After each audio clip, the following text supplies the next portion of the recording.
Ayun na nga, biglang gala kasi may nag-aya at kita nyo naman yung driving natin safe na safe lang. Naka fast forward lang yan kaya parang mabilis. Tapos etong bata batuta nagsusuplado, ayaw magpakis. Pero nung na full charge na, wala na, tawa na ng tawa. Tapos pag napapagalitan, kala mo naman talagang batang nakakaawa. At eto na nga, umorder na kami. Namiss kasi namin kumain dito. Bukod sa maganda yung ambience, masarap din yung kape. Di nga pala sumama sa amin si Ate Ailey kasi natatakot siya. Hindi dahil wala siyang tiwala sa akin natatakot siya kasi yung kotse baka daw masukahan niya. Totoo naman talagang sukahin siya sa biyahe. Pero isa ring dahilan yung marami siyang kalaro doon kila ate. At grabe, ang gandang pagmasdan nitong kalangitan.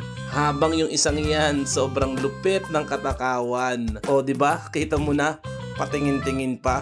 Sabi ko hati kami pero sinolo niya na. Tindi mo talaga, Kilo. At kahit biglaan lang to, isang sulit na sandali na naman kasama ang mga mahal ko. Oh, marami pang susunod. Salamat po sa panunood.